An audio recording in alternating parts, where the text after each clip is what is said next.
Saudara, serangan rudal Iran ke Israel terus berlanjut menyasar sejumlah target strategis di Tel Aviv.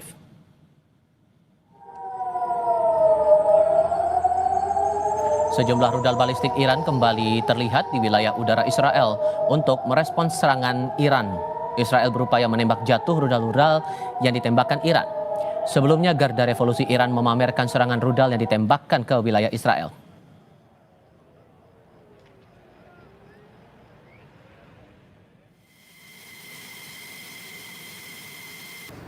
Sementara itu, militer Israel memamerkan jet tempurnya yang melakukan operasi serangan ke Iran. Dalam video yang dirilis ke publik, Angkatan Bersenjata Israel tidak menyebut lokasi pangkalan udara tempat jet tempur yang menyerang Iran.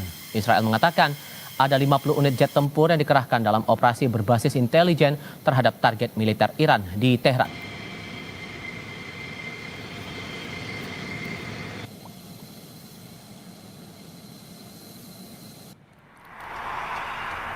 Meningkatnya ketegangan Israel-Iran membuat Amerika Serikat menempatkan 4 unit pesawat angkut angkatan udara di sebuah bandara di luar kota Pafos, Siprus. Menteri Pertahanan Siprus mengatakan pesawat itu tiba di pangkalan angkatan udara setempat beberapa hari lalu. Diduga Amerika Serikat memindahkan 12 unit pesawat F-16 dari pangkalan Italia ke Prince Sultan di Arab Saudi. Amerika Serikat mengerahkan pesawat militer dan kapal perang ke sekitar Timur Tengah diduga untuk melindungi Israel dari serangan Iran. Sebelumnya Presiden Donald Trump meminta Tehran segera menyerah dan mengakhiri perang.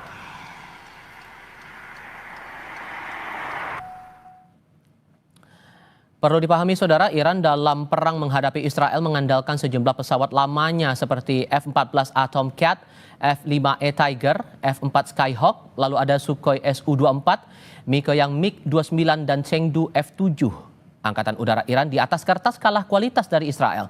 Pesawat tempur Iran sejauh ini hanya terdiri atas 2 generasi. Terdiri dari generasi di era kekuasaan Wangsa Pahlavi diperoleh dari Amerika Serikat.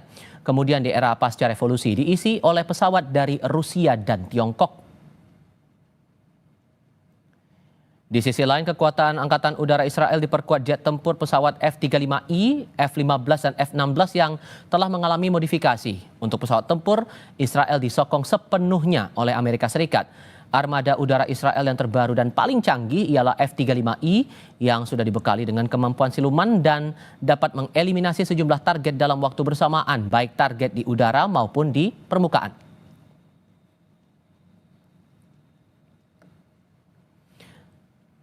Lalu sejauh mana publik bisa membaca peta kekuatan Iran versus Israel ini? Apakah kedua negara punya kekuatan cukup untuk berperang atau berhenti di meja perundingan? Kami akan bahas ini bersama pakar pertahanan yang juga mantan pilot F-16 Marsma TNI Purnawirawan Agung Sasongko Jati dan analis wilayah Timur Tengah Hasibullah Satrawi. Assalamualaikum, selamat sore dengan Tifal. Apa kabar semuanya?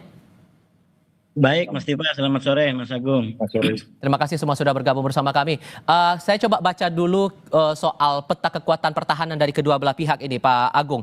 Kalau melihat peta kekuatan udara dari Iran sendiri, hitam di atas putihnya tampak kalah saing dengan Israel. Menurut Anda ini masih cukup kuat tidak pertahanan untuk Iran? Kita bicara dulu. Sekarang ini, pada saat ini, Israel telah memiliki keunggulan di udara, atau kita sebut dengan air superiority, sepenuhnya menguasai ruang udara di atas, minimal di atas Iran bagian barat. Namun tentu saja apakah yang menjadi tujuan dari keunggulan udara itu hanya untuk mengebom sasaran-sasaran berupa orang atau berupa tokoh atau berupa markas besar? Apakah sudah berhasil untuk mencapai sasarannya, yaitu pusat daripada pengayaan uranium daripada Iran, atau tersebarnya pengayaan, karena pengayaan jumlahnya banyak sekali ya, di atas 10.000. Apakah tujuan itu sudah tercapai? Karena tujuan utama daripada operasi kali ini adalah menghancurkan kapasitas atau kemampuan nuklir Iran, baik secara diplomasi atau secara militer. Itu kelihatannya belum tercapai pada saat ini. Oke, tapi dengan alat pertahanan yang sudah dimiliki oleh Iran saat ini ditambah dengan dinamika yang muncul sampai dengan sekarang, gejolak masih terjadi. Menurut Anda posisinya antara Iran dan Israel ini sama-sama imbang atau justru ada plus minusnya masing-masing? Masing-masing memiliki target yang berbeda ya, karena strategi yang digunakan oleh Israel itu sangat barat ya, sangat Clausewitz dan Gemini, mengarahkan kepada center of gravity atau center kekuatan. Nah, berdasarkan analisa mereka, mereka menganalisa kekuatan Iran terletak pada pimpinan perangnya, yaitu Garda Revolusi, kemudian beberapa mungkin sasaran seperti Kementerian Pertahanan dan beberapa objek-objek lain di bawah. Dengan cara ini, mereka menganggap bahwa Iran akan menyerah atau Iran akan mengalah dalam perundingan, namun ternyata itu tidak terlalu akurat. Dan ternyata meskipun yang normalnya di negara lain itu membuat mereka lumpuh, justru Iran masih sanggup membalas dengan mengirimkan rudal yang meskipun mungkin hanya 10-20% masuk ke wilayah Israel, tapi cukup memberikan balasan yang membuat tentu ada masalah juga di Israel, kepercayaan pada pemerintah. Intinya menurut saya adalah strategi Israel dan Iran ini adalah strategi yang memang berlawanan. Iran menggunakan strategi seperti Sun Tzu, bergerilya ataupun asimetris. Yang satu lagi sangat Clausewitz dan Gemini, mencari center of gravity yang sampai saat ini kelihatannya belum tercapai tujuan daripada Israel. Anda juga punya pengalaman membawa pesawat F-16 yang juga dimiliki oleh Israel. Kita juga tampilkan untuk alat pertahanan yang dimiliki oleh Israel sejauh ini. Sehingga kalau Anda membaca dinamika saat ini, apakah posisinya sekarang Israel diuntungkan secara pertahanan atau sebetulnya ada celah sendiri nih di tengah dinamika yang muncul sampai dengan sekarang, Pak Agung? Pesawat udara itu adalah alat untuk menyerang dan bertahan. Namun untuk menghadapi serangan yang menggunakan peluru kendali, apalagi kendali balistik yang menggunakan dua sistem booster sehingga bisa mencapai kecepatan hipersonik, maka pesawat terbang bukan alat terbaik untuk mencegahnya. Itu harus menggunakan dicegah dari awalnya dan atau di akhirnya betul-betul. Jadi satu rudal itu membutuhkan 2-3 alat penangkis. Dengan 2.000 rudal yang dimiliki oleh Iran, berarti harus ada 3.000 rudal penangkis. Nah, ini yang apakah cukup mempunyai persediaan rudal penangkis, itu yang jadi masalah besar. Jadi di bidang pertahanan kelihatan Israel juga nggak terlalu mampu untuk bertahan dari serangan rudal karena akhirnya tembus juga kan. Pak Hasib, begini, sudah ada perkembangan dari Amerika Serikat sudah menempatkan 4 pesawat angkut standby di Siprus sekarang kondisinya. Ditambah dengan kalau kita kaitkan dengan pernyataan Presiden Donald Trump sejauh ini dan G7 juga sudah menyuarakan pandangannya atas konflik Israel-Iran ini, sejauh mana ini akan berujung nanti? Ya, terima kasih Mas Agung.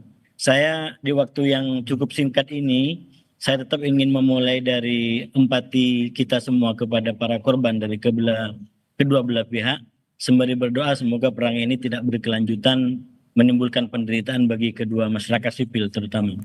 Mas Agung, Mas Tifa, kalau saya melihat dari perkembangan hari ke-7 ini, yang ditanyakan tadi, yang pertama memang di tingkat statement itu jauh lebih cooling down di hari ke-7, terutama kalau dibanding hari ke-6. Kita lihat dari ke-6 Presiden Trump terutama itu sampai pada tinggi-tingginya ancaman yang disampaikan. Tapi di hari ke-7 ini justru ada hal-hal yang tone-nya jauh lebih positif karena bahkan ada berita bahwa di antara timnya Iran dan Amerika Serikat kemungkinan akan berunding. Itu di tingkat wacana ataupun pernyataan, dan memang per hari ke-7 ini Presiden Trump tidak mengambil kebijakan apakah akan bergabung dengan Israel atau tetap dalam posisi yang netral dalam tanda kutip walaupun tetap lebih dekat ke Israel. Tapi di tingkat lapangan saya melihat justru ada agresivitas yang jauh lebih tinggi. Misalkan serangan dari Iran itu yang menargetkan Tel Aviv dan beberapa kota lain yang itu menimbulkan dampak luar biasa, termasuk digunakannya roket-roket baru yang mempunyai kekuatan yang jauh lebih kuat dari sebelumnya. Nah, ini kondisi terakhirnya Mas Agung. So kalau kita baca juga perkembangan terakhir dari Rusia menyampaikan bahwa mereka siap untuk turun tangan tapi sebagai penengah, sebagai pihak yang siap untuk memediasi kedua belah pihak. Mungkinkah ini terjadi menurut Anda, Mas Hasib? Ya, kalau kita membaca dalam perkembangan yang begitu cepat ini, memang kita nggak bisa jangka panjang. Kita harus day to day, karena situasinya begitu cepat. Nah, kalau dibaca dari Rusia, menurut saya Rusia dan beberapa negara lain di tingkat statement paling tidak itu masih begitu abstrak ya, masih begitu abstrak dan justru yang begitu jelas itu adalah peningkatan-peningkatan terutama di level pendukung-pendukung Israel yang sangat kuat menyampaikan hal-hal yang sifatnya dukungan di tingkat wacana tapi belum menjadi tindakan konkret. Pak Agung begini, Israel sempat mengklaim bahwa kekuatan udara Iran sudah dilumpuhkan. Sejauh pandangan Anda atau analisis Anda, apakah kekuatan udara Iran sudah segera habis kondisinya sekarang? Nah itu yang betul. Sorry, ke Pak Agung. Oke, silakan Pak Agung. Oh ya, siap, betul. Karena keunggulan udara atau air superiority di tangan Israel membuat angkatan udara Iran tidak bebas bergerak di daerah Iran bagian barat. Namun kita perlu lihat ya bahwa apabila dua buah negara berhadapan, maka mereka menggunakan instrument of national power ataupun instrumen kekuatan nasionalnya. Diplomasi sudah beradu antara pendukung Iran dan Iran sendiri dengan pendukung Israel dan Amerika. Kemudian secara militeri Israel sudah gerak, Amerika mengancam dengan diplomasi. Dan secara ekonomi jelas Iran sudah diberi sanksi yang berat. Sementara Israel juga ada sanksi dari beberapa negara yang disanksi pada Israel untuk terkait dengan apalagi dengan Gaza. Namun sebuah ini baik instrumen ekonomi, instrumen militer dan instrumen diplomasi itu semua diliput oleh instrumen informasional. Instrumen informasional ataupun perang informasi ini yang membuat sesuatu yang kecil menjadi besar, yang besar dikecilkan. Nah sekarang kekuatan daripada perang informasi atau instrumen informasional ini yang sedang beradu. Nah, ini yang membuat opini publik menjadi berubah. Yang satu melaksanakan serangan dengan serangan informasi seperti ini, yang lain juga dan juga bertahan secara informasi, buzzer-buzzer berjalan. Nampaknya lihat di negara barat mereka selalu pro dan mengurangi, kelihatan Iran kurang, Israel besar. Kemudian sebaliknya pendukung Iran membuat sana kelihatan Israel tidak terlalu sukses, Iran sanggup bertahan. Bahkan bertahannya Iran, serangan Iran yang sukses 10-20% itu seolah-olah 100%. Sementara Israel yang menyerang mungkin cuma 50% jadi 100%. Akhirnya kita bisa melihat bahwa ini tetap bahwa diplomasi dan perang semua komponen itu adalah hanya bergantian. Jadi militer dan diplomasi itu hanya bergantian cara karena memang perang itu alat sah untuk menyelesaikan konflik. Oke. Gitu. Sehingga Mas Hasib, karena dua-dua pihak ini saling menganggap satu sama lain sebagai musuh, apakah ini posisinya akan semuanya selesai dalam masa perang seperti ini atau justru bisa selesai lewat perundingan menurut Anda? Ada pihak yang menjadi penengah di sini menurut Anda? Di dalam sejarah manapun kalau perang itu kekuatannya berimbang, ya itu mau tidak mau adalah kompromi. Kalau itu berimbang. Nah sekarang ini terus terang secara de facto ini kan masuk kepada keberimbangan kedua kekuasaan. Jadi nggak bisa lagi ada klaim bahwa ini yang menang, ini itu tidak bisa. Faktanya roket-roket itu saling menyerang gitu. Nah oleh karena itu suka tidak suka dalam pandangan saya kita akan melihat kompromi pada akhirnya yang akan berakhir pada kesepakatan di antara kedua belah pihak. Dan itu kita nggak bisa memprediksikan kapan dan seberapa dekat atau seberapa lama lagi. Tapi kalau terus begini, walaupun secara politik dengan imbang ini Iran yang dimenangkan. Karena Iran menjadi penyeimbang baru, penguasa baru, dan kekuatan baru di Timur Tengah. Tapi secara fakta lapangan, peperangan tetap aja kalau berimbang begini, maka harus berakhir di perundingan. Demikian. Tapi sesungguhnya Mas, AS kan sudah menyatakan dari berbagai dinamika yang ada sekarang membantu Israel. Apakah Iran juga secara tidak langsung punya backing Rusia dan Tiongkok dan kemungkinan bisa turun tangan juga dalam konflik ini? Nah itu yang berbeda menurut saya. Pendukung Iran ini agak lebih hati-hati daripada pendukung Israel. Pendukung Israel, Amerika itu walaupun faktanya di lapangan nggak melakukan sesuatu, tapi statement sangat dekat gitu. Tapi Iran menurut saya sejauh ini tidak terlalu mendapatkan dukungan yang dekat daripada negara-negara ini. Walaupun Iran sendiri mengatakan kami nggak akan pernah mengandalkan siapapun, kami akan berjuang dengan diri kami sendiri. Itu bedanya di antara Israel dengan Iran hari ini. Oke, Pak Agung, kalau melihat tadi kan sudah sempat singgung soal kekuatan Iran, bagaimana dengan Israel? Kemungkinan mereka akan bertahan dengan kondisi pertahanan mereka saat ini di tengah konflik yang masih berjalan sekarang nih, kemungkinannya gimana? Israel tentu ada batas juga. Pada saat kenyataan bahwa Iran masih memiliki 1.500 rudal dan kemungkinan dari 1.500 itu bisa masuk 150 rudal menghujani Tel Aviv. Tentu harus dihitung economic of war-nya. Dan di sisi lain sebetulnya kan kita bisa lihat bahwa sudah mengenai soal Iran punya nuklir atau tidak, dengan mudah Iran itu bisa sebetulnya beli atau dapat dari negara lain yang sudah yang seperti Korea Utara sebenarnya. Namun ini masalahnya adalah Israel itu, pemerintahan Israel sekarang survive kalau dia bisa mengalihkan soal Gaza dengan yang lain, karena di Gaza sendiri dia sudah sangat degraded namanya, citranya. Sekarang dia perlu ada perang lain ataupun konflik lain yang membuat dia menjadi ada balance. Jadi ini semata-mata adalah jadi perang secara fisik, perang secara diplomasi, perang secara ekonomi, dan perang secara informasional. Ini sudah diolah dengan rupa karena terus terang di soal Gaza, Israel itu makin lama makin nggak relevan lagi dia melaksanakan misinya. Dan dia harus stop itu. Nah, untuk menyetop ini harus ada suatu hal lain, yaitu konflik dengan Iran.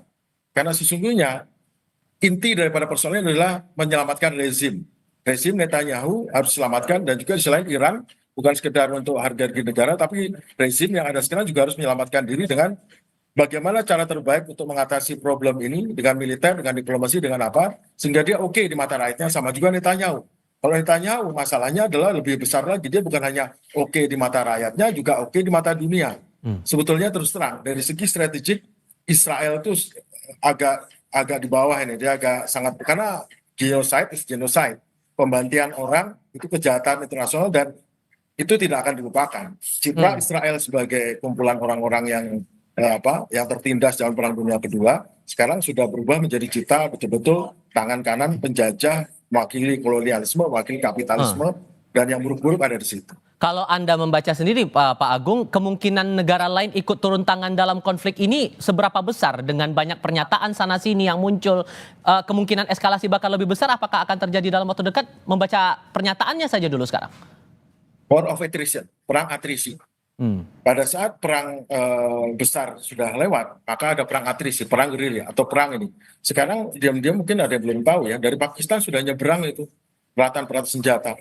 Dan apakah kebebasan dari ruang udara bagi pesawat Israel itu akan bertahan selamanya? Belum tentu. Karena bisa saja secara diam-diam menyelundupkan 1, 2, 3 rudal ataupun peralatan sistem pertahanan udara yang dipasang di Irak, yang tahu-tahu secara diam-diam ditembakkan pesawat Israel. Pesawat Israel jatuh 3, 4, 5, 6 itu sudah merupakan kekalahan besar. Meskipun dia bisa menghancurkan 50 pesawat lawan, tapi dia jatuh 5 saja itu sudah masalah.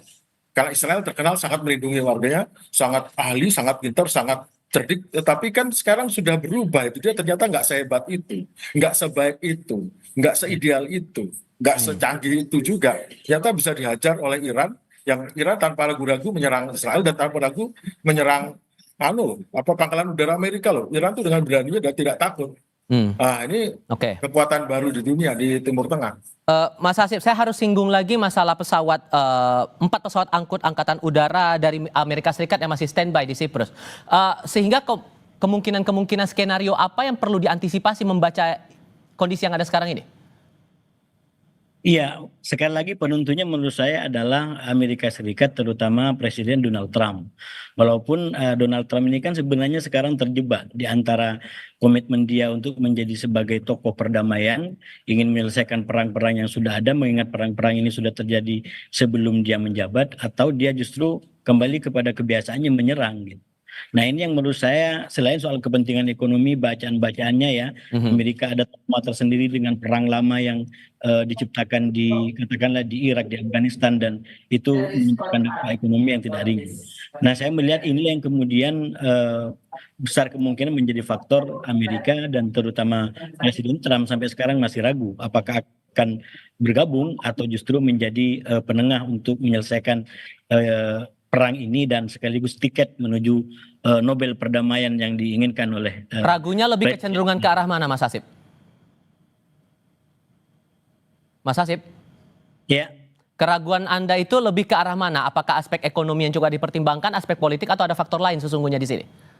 Dua-duanya menurut saya sekarang lagi berada di tengah. Bukan kita sebagai pembaca yang ragu, memang yang dibaca yaitu Presiden Trump yang sedang ragu Makanya walaupun situasinya udah sangat darurat kemarin, kenyataannya belum ada keputusan yang diambil. Jadi ini juga menunjukkan bahwa perkembangannya sangat cepat dan Amerika sendiri masih mengkaji kemungkinan-kemungkinan yang ada. Anda sependapat juga Pak Agung di sini atau punya pandangan lain Pak? Jadi politiknya Donald Trump, politik Amerika itu sama. Jadi politik internasionalnya adalah kepanjangan daripada politik domestiknya. Di sana Trump itu berasal dari Republikan dan di sisi lain ada Demokrat. Keduanya bertentangan. Kalau Demokrat sangat liberal cenderung, kalau Republikan cenderung konservatif. Namun masalahnya dua-duanya sama-sama memiliki pendukung dari pro-Yahudi, pro-Zionis. Nah, ini masalah. Jadi Trump tidak mau kelihatan terlalu anti Israel. Semuanya kelihatan pro Israel, tapi pro Israelnya sejauh mana? Apakah pro Israelnya pro betul-betul sampai habis-habisan atau pro hanya mendukung sampai batas tertentu? Dan menurut saya Trump akan tidak mau habis-habisan karena dia sangat menghitung ekonominya. Contohnya, hampir semua agen-agen ataupun badan-badan seperti USAID, Voice of America, yang sebelumnya merupakan ujung tombak Amerika untuk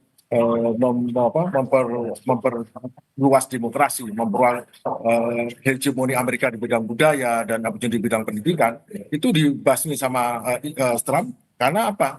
Karena meskipun mereka menjadi tulang punggungnya Amerika untuk menghegemoni dunia di luar militer, namun di sisi lain itu juga menyebabkan liberalisme yang akibatnya membuat orang malah cenderung pro-demokrat yang tidak liberal. Jadi dia mau itu tetap konservatif, tidak jadi demokrat, tidak menawarkan LGBT dan lain sebagainya. Jadi ada pertempuran domestik juga. Jadi kita nggak bisa melihat Amerika mendukung Israel karena pro-Israel, tidak. Itu mendukung Israel karena kaitannya ada politik dalam negeri Amerika yang terkait dengan simpati Israel. Dengan gejolak yang masih tinggi sampai sekarang, Mas Hasib, sesungguhnya Indonesia punya peran yang cukup strategis tidak? Mengingat posisi kita kan politik bebas aktif untuk masalah diplomatik atau luar negeri ini, apakah memungkinkan posisi kita untuk menjadi penengah di sini? Iya, kalau kita lihat peran kita dan keadaan kita sekarang sebetulnya belum bisa mampu optimal sebagai penengah.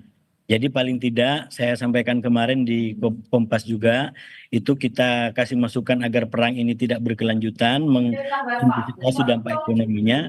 Justru yang paling penting bagi kita adalah konsisten dengan agenda politik luar negeri kita, mendukung kemerdekaan Palestina. Jadi jangan terbawa dengan agendanya Netanyahu dengan menyerang Iran. Semuanya kita bicara Iran, Palestina, Gaza jarang diliput. Nah, menurut saya kementerian kita harus fokus pada kemerdekaan Palestina, dukungan terhadap Gaza, apapun yang dilakukan oleh Netanyahu dengan Iran. Nah, itu artinya kita konsisten dengan agenda kebijakan politik luar negeri kita. Itu yang paling strategis menurut saya, Mas Tifa. Pak Agung, Anda punya pendapat lain di sini, posisi kita untuk menengahi konflik ini memungkinkan atau tidak? Indonesia bisa berperan dengan menggalang kita punya peran, kita ikut BRICS, kita ikut ASEAN. Indonesia sebagai pimpinan di negara ASEAN, itu negara terbesar di Asia Tenggara, bisa memberikan pendapatnya terkait ini. Pendapat yang cukup kuat itu cukup membantu, karena itu akan membantu mempengaruhi opini publik. Karena kita tahu bahwa ini masalah ini bukan hanya masalah di Timur Tengah atau Iran atau Israel, tapi di Indonesia pun banyak publik yang belum tahu stand pemerintah kita apa. Nah, dengan stand pemerintah kita itu akan mempengaruhi opini, dan opini itu penting. Kenapa? Karena terkait dengan ekonomi, terkait dengan suka dan tidak suka. Nah, itulah. Nah, sekarang yang penting adalah kita tetap harus mendukung Palestina. Dan untuk itu harus jelas itu. Kita harus ucapkan statement mendukung Palestina. Saya setuju dengan beliau bahwa Kementerian Luar Negeri kita ataupun kementerian lainnya harus jelas itu tegas mendukung Palestina. Dan kebetulan pada saat ini Palestina itu sudah dekat merdeka loh. Justru malah apa yang dikejar Israel malah membuat Palestina makin dekat dengan kemerdekaan. Ada sependapat juga ya Mas Hasib soal ini? Iya, menurut saya memang harus begitu cara kita bekerja. Jadi harus konsisten dengan kebijakan politik luar negerinya gitu, dan ke dalam jalan lebih kuat. Ya. Pak Hasibullah Satrawi dan Pak Agung, terima kasih banyak sudah berbagi pandangan bersama kami. Assalamualaikum, selamat sore semuanya. Waalaikumsalam.